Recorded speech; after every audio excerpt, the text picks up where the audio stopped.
Hello everyone, I am Shambhavi from Progressive Science Education, and today we're gonna start up with another new chapter of class 8, that is chapter 18, pollution of air and water. So let's get started from its introduction. The contamination of environment with the harmful toxic and poisonous substances due to certain natural phenomena or human activities is called environmental pollution or simply as pollution. Any substances that causes pollution is called a pollutant.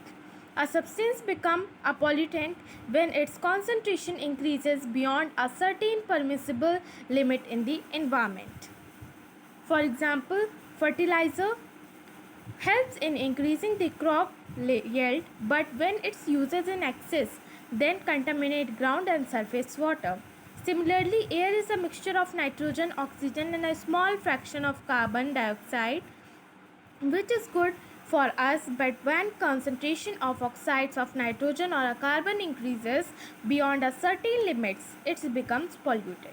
So in this chapter we shall discuss how air and water get polluted and what is their harmful effects in our surroundings. So I hope you all understand. That's what introduction says. Introduction में आपने ये चीज़ समझा कि pollution क्या होता है. Pollution वो होता है जो environment को कोई भी harmful मतलब हार्म होता है. अगर कोई भी इन्वायरमेंट को अगर हार्म होता है या इन्वायरमेंट हमारा गंदा होता है, वो चाहे नेचुरल फिनोमिना से हो चाहे ह्यूमन एक्टिविटीज से हो, it is simply called environmental pollution और पोल्यूशन. ओके, नाउ अब हम लोग अपना topics to be covered discuss करते हैं. So topics to be covered: air pollution, causes and consequences of air pollution, exhaust from vehicles, exhaust from industries, pollutants from home, suspended particulate matter, greenhouse effect, prevention and control of air pollution, what can you do, water pollution, how does water get polluted, potable water and its purification, what can be done, and some important topics, key terms, and some question and answers I will give you in next video. Okay, so let's get started from our first topic, that is air pollution. Okay, so जो pollution air में होता है उसको हम लोग air pollution कहते हैं simply. So when air is contaminated by introduction of chemical particulate matter or a biological material that cause harm or discomfort to humans or other living organism or damage the natural environment, it is referred as air pollution. Okay, so air क्या होती है, बहुत ही important होती है. As you all know that air is very important for all living beings.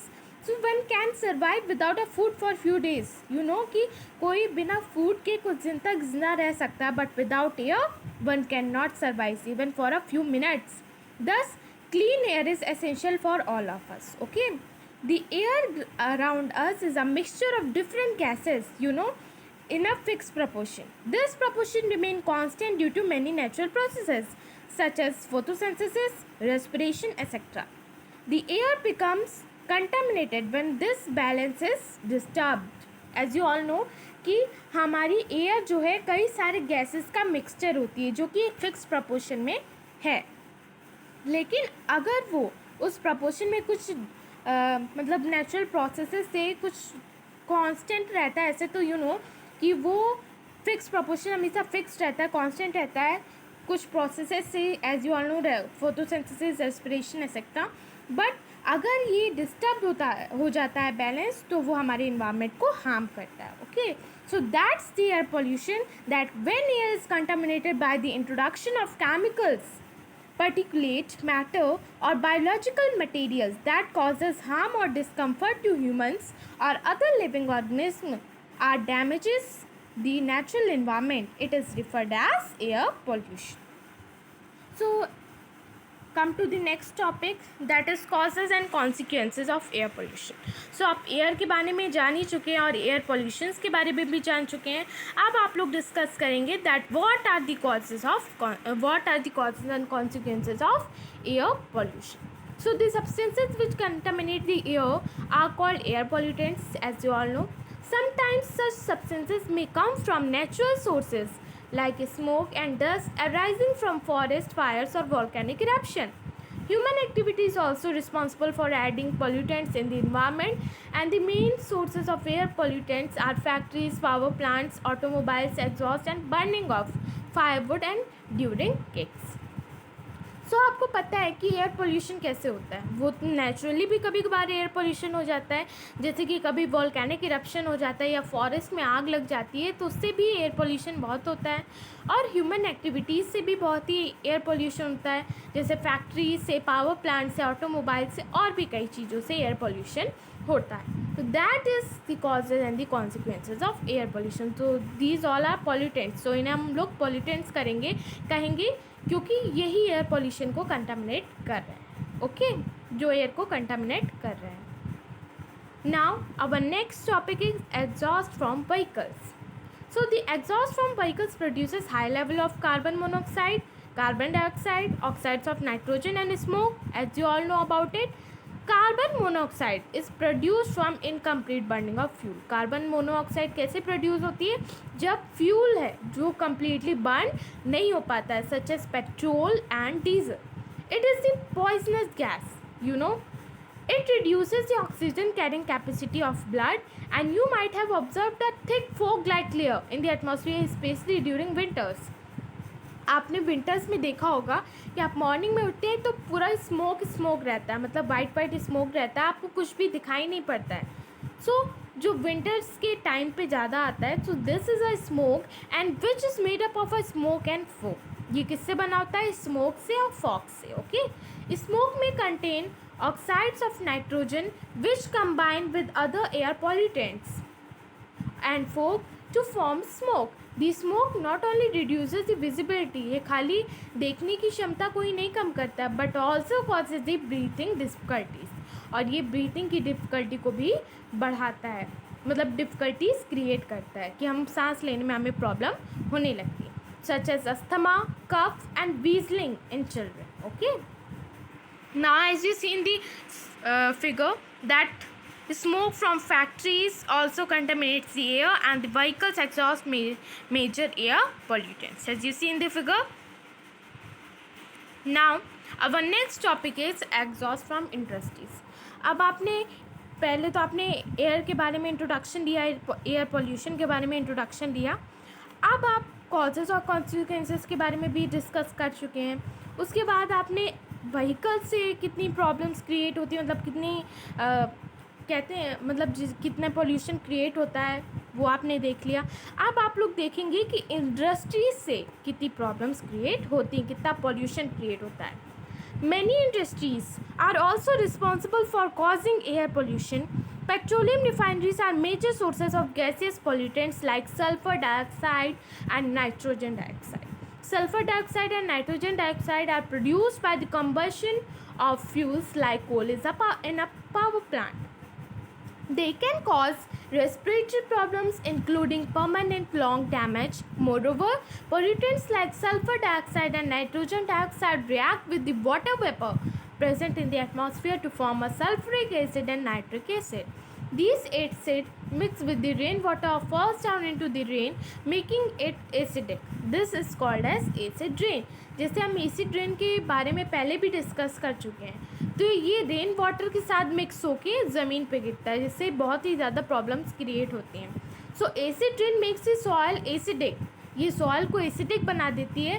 That affects the agriculture productivity, जो कि agriculture productivity को अफेक्ट करता है.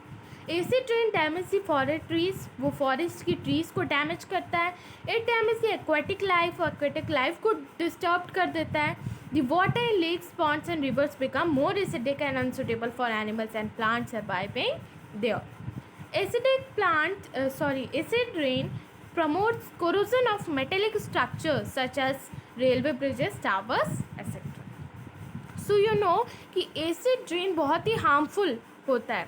जैसे कि मैंने आपको बताया कि कई सारी इंडस्ट्रीज़ हैं वो भी रिस्पॉन्सिबल होती हैं एयर पोल्यूशन के, क्योंकि जैसे कि पेट्रोलियम रिफाइनरीज जो होती है, मतलब और भी कई सारी चीज़ें होती हैं इंडस्ट्री में जो कि एसिड रेन को बढ़ावा देती हैं. जिससे एसिड रेन कैसे फॉर्म होती है, वो ऊपर मतलब स्काई में फॉर्म होती है, उसके बाद रेन के साथ ही नीचे आती हैं, जिससे रिवर्स में, प्लांट्स में और कई सारी जगह बहुत ही ज़्यादा पॉल्यूशन क्रिएट होता है। ओके, सो एसिड रेन जो है बहुत ही हार्मफुल है हमारे इन्वायरमेंट के लिए। It kills fish and other aquatic and plants. ये फिश और एक्वाटिक प्लांट्स को भी, एक्वाटिक एंड प्लांट्स को भी डिस्टर्ब करता है, मतलब ये फिश को भी किल कर देता है और जितने भी एक्वाटिक लाइफ है उनको भी किल कर देता है और प्लांट्स को भी डिस्टर्ब कर देता है। Acid rain lowers the fertility of soil. Acid rain से सॉइल की फर्टिलिटी डिक्रीज हो जाती है। Acid rain corrodes the marble of monuments. As you all know कि एसिड रेन से मॉन्यूमेंट्स भी बहुत ही ज़्यादा डल हो जाते हैं। The phenomenon is also called as marble cancer. इस फिनोमिनन को हम लोग मार्बल कैंसर भी कहते हैं। As you see in this figure, this is Taj Mahal. आपको पता है ये ताजमहल है और अब ये पहले जैसे बहुत ही सुंदर लगता था, लेकिन एसिड रेन की वजह से धीरे धीरे डल होता जा रहा है। So our next topic is pollutants from home. अब आपने व्हीकल्स के बारे में डिस्कस कर लिया, इंडस्ट्रीज़ के बारे में डिस्कस कर लिया, अब आप होम के बारे में डिस्कस करेंगे कि कैसे घर में पोल्यूशन क्रिएट होता है। Other kinds of pollutants such as CFCs, chlorofluorocarbon, which is used in refrigerators, air conditioners and aerosol spray. You have to know कि जितनी भी इलेक्ट्रिसिटी वाली चीज़ें हैं, जैसे कि मैंने आपको बताया कि जितनी refrigerator, air conditioner, AC, aerosol spray और ये सब चीज़ें बहुत ही ज़्यादा हमारे एटमॉस्फेयर को हार्म करती हैं, हमारे इन्वायरमेंट को पॉल्यूटेड करती हैं। CFCs damage the ozone layer. You know ozone layer जो है हमारे अर्थ के चारों तरफ एज अ ब्लैंकेट है, कवर की हुई है, लेकिन इन सब चीज़ों की वजह से उसमें होल बन रहा है। You no about it.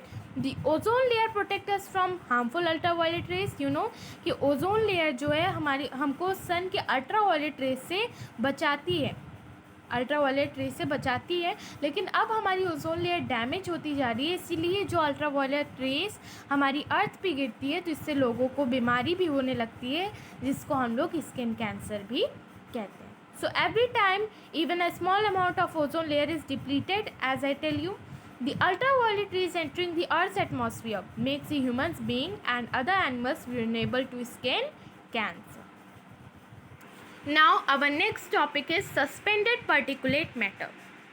Now in addition to the chlorofluorocarbon gas, automobiles which burn diesel and petrol also produce tiny particles that remain suspended in the air for a long period.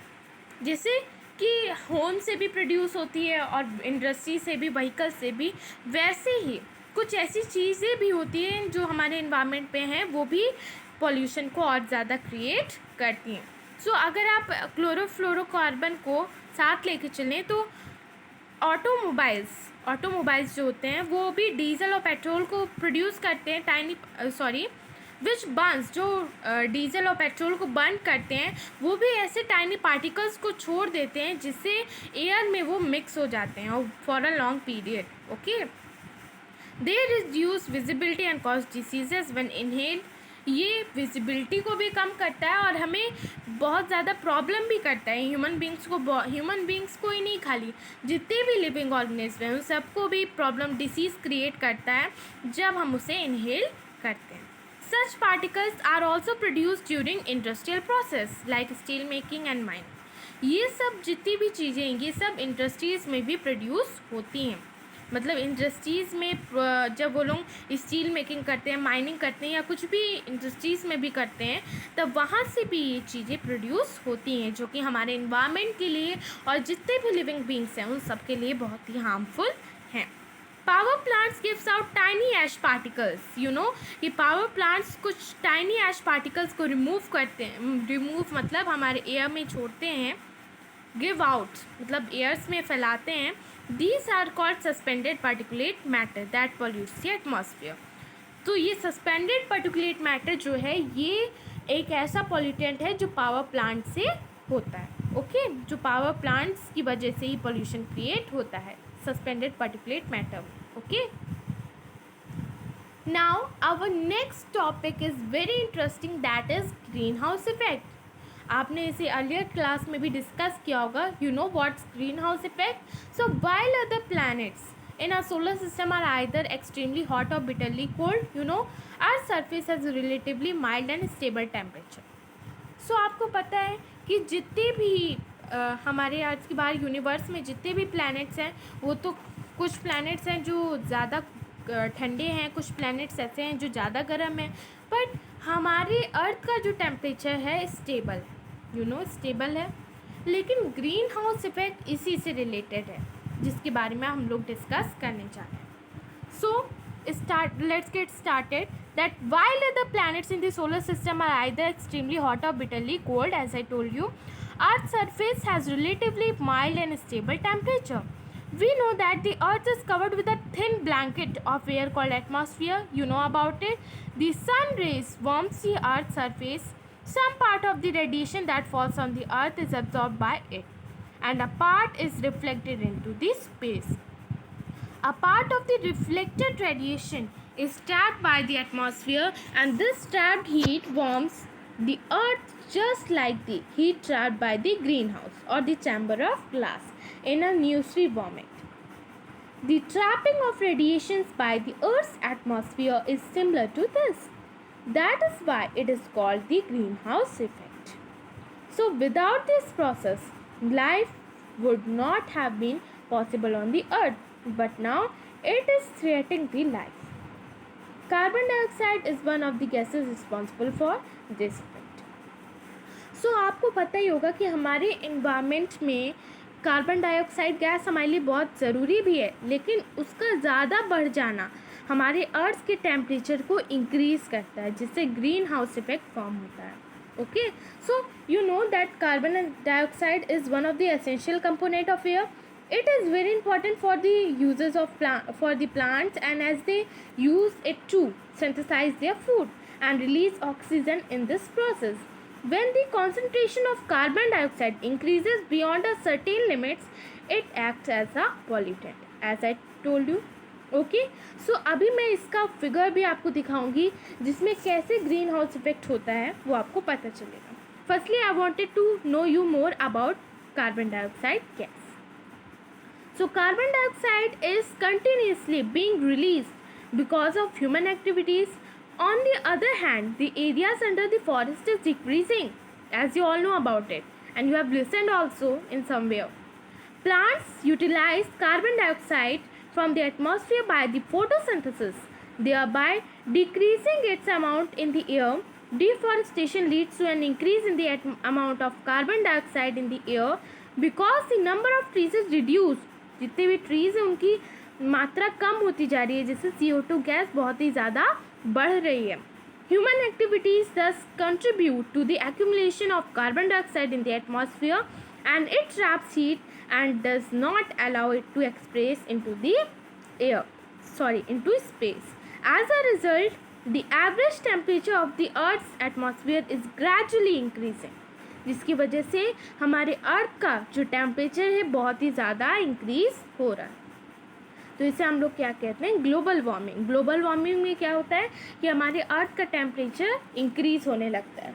So you know कि आजकल जो temperature चल रहा है वो moderate नहीं है. वो टेम्परेचर या तो बहुत ज़्यादा गर्मी हो जाती है या बहुत ज़्यादा ठंडी हो जाती है. सो ये सब क्यों होता है?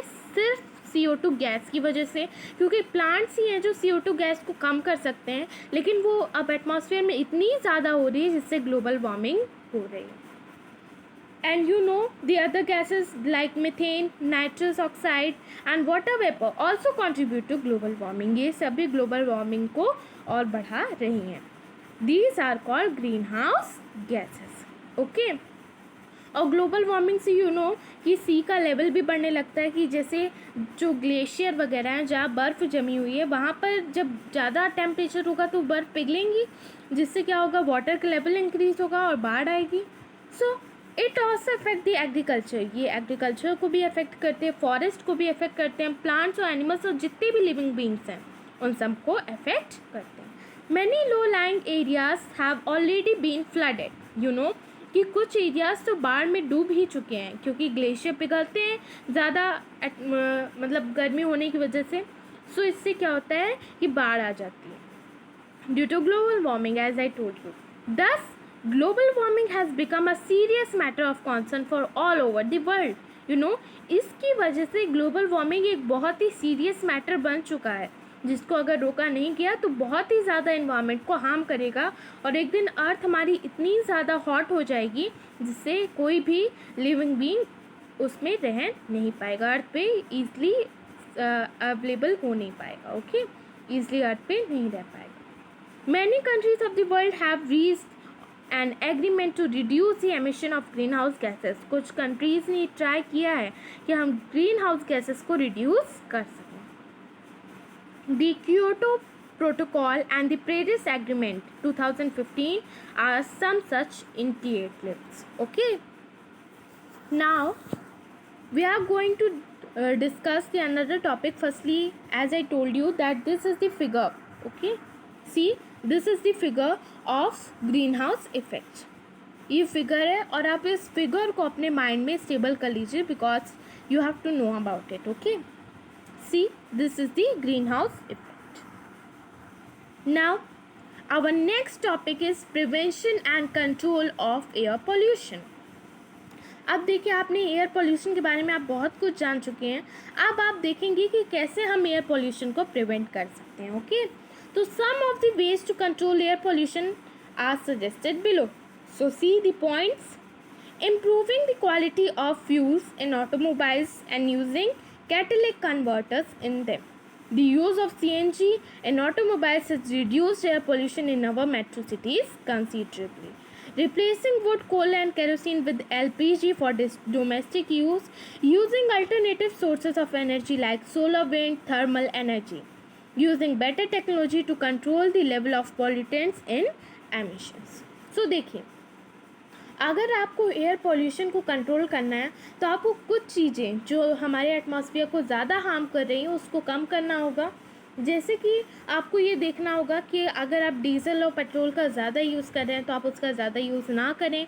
आप ज़्यादातर अल्टरनेटिव सोर्सेज ऑफ एनर्जी का यूज़ करें जैसे सोलर, विंड, थर्मल एनर्जी. आप बेटर टेक्नोलॉजी का यूज़ करें जो कि ज़्यादा पॉल्यूशन ना क्रिएट करे. ओके, सो आपको ये करना चाहिए और अगर आप कर सकते हैं तो इसे ज़रूर करें कि आपको अगर कहीं आसपास जाना हो तो आप ज़्यादा अब मोटरसाइकिल से या जो भी ऐसी चीज़ें जिसमें पेट्रोल और डीजल डलता है व्हीकल्स जितने भी हैं उनसे ना जाएं. अगर आप पैदल जा सकते हैं तो आप चल के ही चले जाएं, वॉक करके चले जाएं और ज़्यादा डीजल और पेट्रोल का यूज़ ना करें. Okay, so what can you do. आपने पॉइंट्स तो देख लिया कि कैसे हम एयर पोल्यूशन को कंट्रोल कर सकते हैं.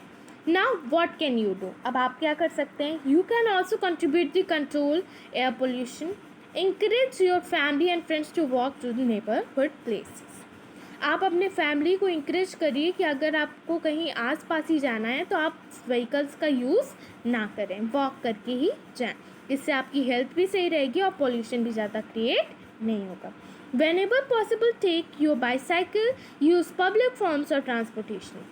अगर ज़्यादा दूर है तो आप अपनी बाईसाइकिल का यूज़ करिए या पब्लिक ट्रांसपोर्टेशन का यूज़ करिए. Okay. Look after the trees in your neighbourhood. If possible adopt a tree. आप अपने नेबर में ट्री देखिए, मतलब जो ट्री अगर आप उसे अडॉप्ट कर सकते हैं तो उस प्लांट को, मतलब आप प्लांट को बढ़ाइए ज़्यादा से ज़्यादा. अगर आप और प्लांट लगा सकते हैं तो आप और प्लांट भी लगाइए. Okay. Switch off all the lights and fans when not required. If possible share your rooms with others when air coolers और fans is on. So it is very common point that आप अगर कमरे से बाहर जा रहे हैं, आप रूम से बाहर जा रहे हैं तो आप लाइट और फैंस को ऑफ कर दीजिए अगर आपको ज़रूरत नहीं है उसकी. और अगर पॉसिबल हो सके तो अपना रूम दूसरों के साथ शेयर करिए जिससे एयर कंडीशनर्स का, कूलर्स का कम से कम यूज़ हो सके. Okay. Do not burn leaves, plastics etcetera. Compose the fallen leaves. देखिए, आप लीव्स और प्लास्टिक्स का ज़्यादा यूज़ मत करिए. मतलब लीव्स और प्लास्टिक को जलाइए मत. मतलब प्लास्टिक का तो आप ज़्यादा यूज़ मत करिए, बट लीव्स और प्लास्टिक्स को आप जलाइए मत. Okay.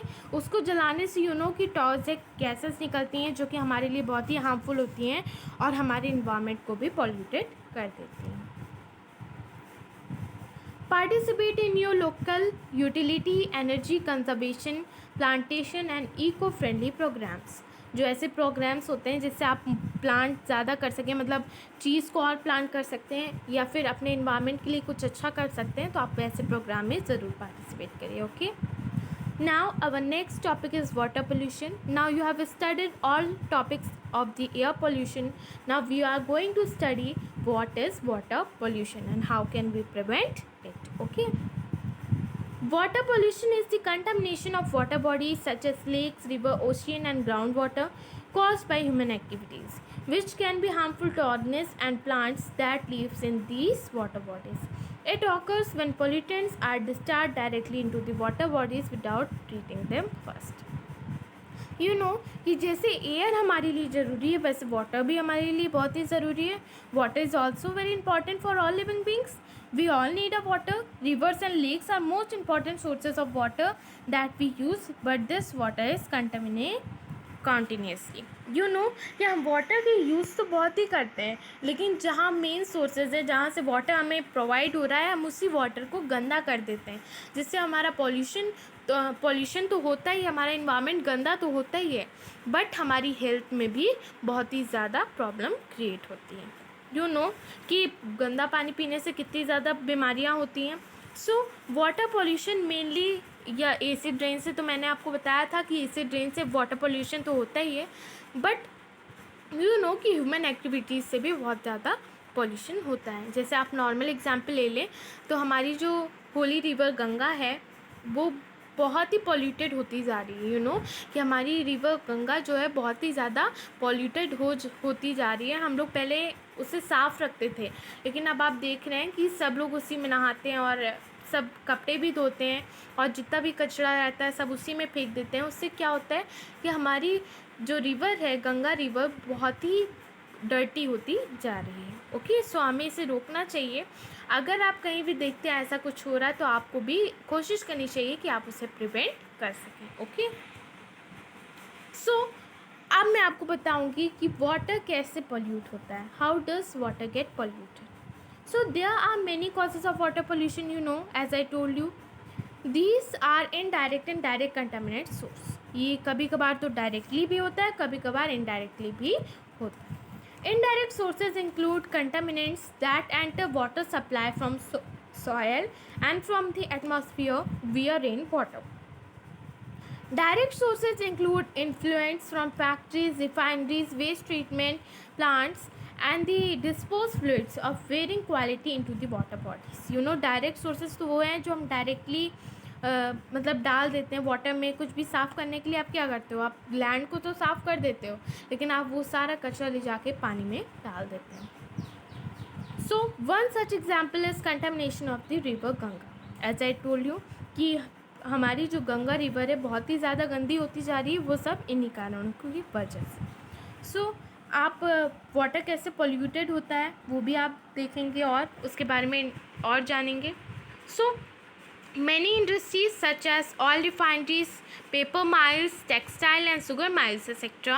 discharge harmful chemicals like arsenic, lead, fluorides etc. into the river and stream, causing water pollution. This causes chemical contamination of the water, and this water becomes toxic for plants and the animals living there. The harmful chemical enter the body of the plants and animals and get deposited there, causing toxicity. This is called bioconcentration.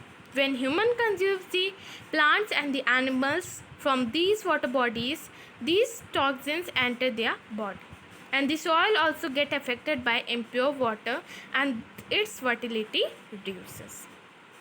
सो आप इससे समझ ही गए होंगे कि industries से भी कितना ज़्यादा वाटर पॉल्यूशन होता है. अब वाटर में इतना कुछ तो डायरेक्टली मैंने आपको एग्जांपल्स भी दिया, कुछ डायरेक्टली होता है कुछ इनडायरेक्टली होता है. उससे खाली वाटर ही नहीं गंदा होता, जितने भी एक्वाटिक एनिमल्स हैं उनको भी प्रॉब्लम होती है. जो लिविंग बींग्स हैं जो उस वहाँ का पानी पीते हैं उनको भी प्रॉब्लम होती है, और कई सारी चीज़ें. आपको बायो कॉन्सेंट्रेशन के बारे में क्लियरली डिस्कस करना है. Okay. You have to know about it and you have to learn its definition very carefully. Okay. So you know that you might have seen the ponds with a layer of green slimy patches और algae on their surface. You know, आप greens आप देखते हैं कि वहाँ पर layer बन जाती है कुछ वाटर्स में, रिवर्स में. This is caused by excessive quantity of chemicals which get washed from field. ये सब केमिकल्स की वजह से होता है. Okay, these act as a nutrients for algae to flourish.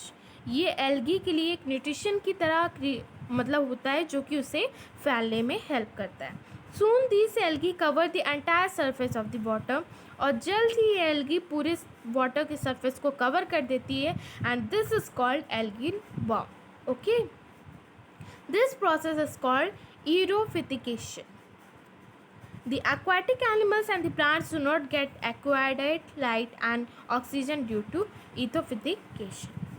देखिए, आपने देखा होगा कि आप रिवर्स और पॉन्ड्स में कहीं भी ऐसी जगह जाते हैं जहाँ पर ग्रीन लेयर्स ही बन जाती हैं. यू नो, आप किसी भी रिवर के पास जाते हैं तो आप देखते हैं कि वहाँ पर ग्रीन सी लेयर बनी रहती है जिसे आप काई भी कहते हैं. सो वो कैसे बनती है? वो केमिकल से बनती है. जब वो ज़्यादा केमिकल क्रिएट हो जाता है उस रिवर्स में, उस पॉन्ड में, सो तभी ये ग्रीन लेयर फॉर्म होती है. और ये ग्रीन लेयर जो होती है वो एल्गी के लिए फैलने में बहुत ही ज़्यादा हेल्प करती है. न्यूट्रिएंट्स होती है एल्गी के लिए.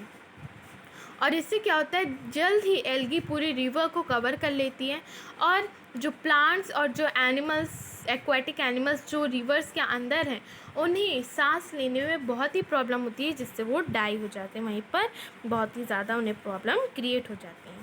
तो इस प्रोसेस को हम लोग एल्गल ब्लॉम भी कहते हैं और it is this process is called यूरोफिथिकेशन.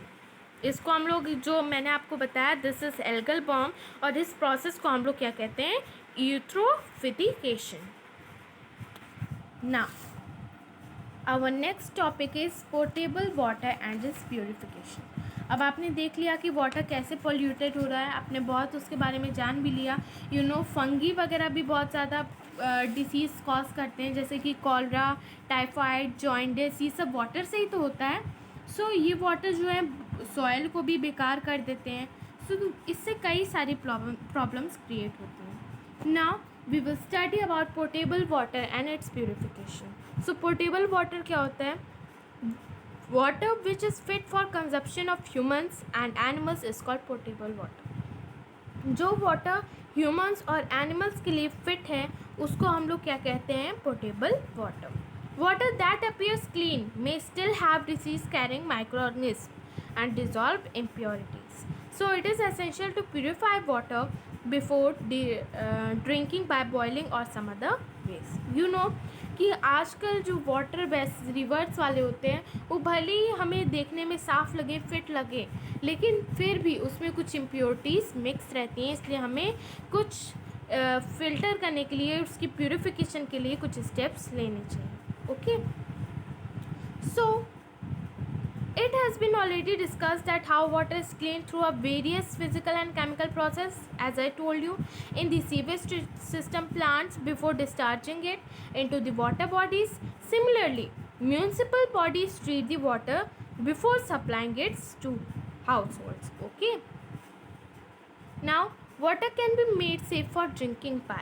देखिए, पोर्टेबल वाटर के बारे में तो आप जान चुके हैं. अब आप देखिए कि कौन से ऐसे स्टेप्स हमको लेने चाहिए वाटर को क्लीन करने के लिए.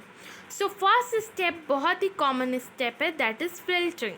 आप फिल्टरिंग के लिए अपने घर में वाटर प्यूरिफायर भी लगाते हैं जिसको हम लोग RO कहते हैं. You know, so see candle type water filter. ये कैंडल टाइप वाटर फिल्टर को आप देख रहे हैं and this is water purifier. Next image. Okay, second image, water purifier. Now पहले मैं आपको फ़िल्टरिंग के बारे में कुछ बता देती हूँ, फिर बाकी टॉपिक्स के बारे में हम लोग डिस्कस करेंगे. सो you know that this is the physical method of removing impurities. A popular household filter is a candle type of a filter which has one or two candles with tiny pores, and the water filters through these pores and drops into the separate container kept below. Nowadays electric water filter are very popular. You can also make your own filter. Okay, you know कि ये बहुत physical method है कि impurities को हम remove कर सकें और आप अपने आप भी वाटर फिल्टर बना सकते हैं. बट यू नो कि अब टेक्नोलॉजी इंक्रीज़ हो गई है तो हम वाटर प्योरीफायर बाय करके ही लगाते हैं। इससे क्या होता है, वाटर प्यूरिफाइड हो जाता है और हम साफ़ पानी को पी पाते हैं। नाउ नेक्स्ट टॉपिक है बॉइलिंग। बॉइलिंग तो बहुत ही सिंपल मेथड है जो कि ज़्यादातर घरों में यूज़ किया जाता है। You know it is most common method to get clean safe drinking water adopted by many households. Boiling kills the germs present in the water. Boiling से क्या होता है, जो जर्म्स वाटर में प्रेजेंट होते हैं वो से किल कर देती है ना। Now our next topic is chlorination. अब आप क्लोरोनाइजेशन के बारे में देखेंगे। You know chlorination is a commonly used chemical method for purifying water. It is done by adding chlorine tablet or bleaching powder to the water. So you have to know that the chlorine kills the germs or microorganisms present in the water. ये waters में present germs को microorganisms को kill कर देती है. One must be cautioned while using chlorine tablets that not be used to make chlorine tablets then specified. Now I hope you understand that हमें क्या करना चाहिए। 3 स्टेप्स बहुत ही मेजर स्टेप्स है। इसमें से सबसे कॉमन बॉइलिंग वाला है। उसके बाद आप फिल्टरिंग भी यूज़ कर सकते हैं। आप अपने घर में होममेड फ़िल्टर भी बना सकते हैं। And chlorination is last step, you know. Now what can be done. अब हमें क्या करना चाहिए। So law for industrial unit should be strictly implemented so that polluted water is not disposed of directly into the water bodies. Okay, water treatment plants should be installed in all industrial areas. देखिए, आपको ये सारे points करने चाहिए जिससे आप water को polluted होने से बचाएं। जैसे कि मैंने आपको इंडस्ट्रियल यूनिट्स के बारे में पहले पॉइंट्स में बताया कि क्या करना चाहिए हमें। सो law for industrial units should be strictly implemented. हमें स्ट्रिक्टली उसको इम्प्लीमेंट करना चाहिए so that the polluted water जो है वो साफ़ वाटर बॉडीज़ में कलेक्ट ना हो पाए। और हमें वाटर ट्रीटमेंट के लिए वाटर ट्रीटमेंट प्लांट भी इंस्टॉल करना चाहिए जिससे हम वाटर को साफ़ कर सकें। At our individual levels we should consciously save water and not waste it, जिससे हम वाटर को बचा भी सकें और इससे गंदे होने से रोक सकें। और आपको पता है सबसे कॉमन थर्ड पॉइंट है दैट इज़ 3 R's। ये तो आपको पता है कि ये मेनली हमें करना चाहिए, that is reduce, reuse and recycle. So reduce, reuse and recycle should be followed by each of us, you know. Next point, rain water harvesting should be practised, okay. And last not least, trees should be planted because trees maintain the water cycle. Mainly अगर आप करना चाहते हैं, आप अगर खुद कुछ नहीं कर पा रहे हैं मान लिया, तो आप मेनली प्लांट्स को लगाइए क्योंकि ट्रीज़ जो है वो वाटर साइकिल को मेंटेन करते हैं और इससे हमारा वाटर पोल्यूशन भी कम होता है। Okay, so please plant more and more trees through which you can save your environment. Okay, so I hope you understand that is जो कुछ भी मैंने आपको बताया वो सारे टॉपिक्स आई होप आप क्लियरली समझ गए होंगे। एक बार मैं आपको सारी टॉपिक्स बता देती हूँ कि हमने क्या क्या डिस्कस किया। उसके बाद हम लोग नेक्स्ट वीडियो में कुछ क्वेश्चन आंसर और की टर्म्स के बारे में देखेंगे। सो हमने पहले उस पॉल्यूशन के बारे में इंट्रोडक्शन देखा। देखिए, आपको मैंने जितनी भी डेफिनेशंस बताई उन सबको आपको अच्छे से लर्न करना है। So firstly we was discussed about the introduction. Next, air pollution, causes and consequences of air pollutions, exhaust from vehicles, exhaust from industries, pollutants from home, suspended particulate matter, greenhouse effect, prevention and control of air pollution, and water pollution, and what can you do for water pollution, and how does water get polluted, potable water and its purification, and how can we make it safe, means purification, you see, filtering, boiling and chlorination, and our last topic that is what can be done. Okay, I hope you all understand this all topics. So see this figure, आपने सारे topics को देख लिया। आपने last topic what can be done भी आपने अच्छे से डिस्कस कर लिया है। एक बार आप इस फिगर को देख लीजिए। ये फिगर है वाटर ट्रीटमेंट प्लांट का। Okay, this is the figure of water treatment plant. So the end, Thank you for watching my video, and if you all have any doubts regarding any topic, so please tell me in comment section. And if you all like my videos, so please like, share, subscribe and press the bell icon. And question and answer some important topics and key terms I will give you in next video. So okay, bye bye and take care.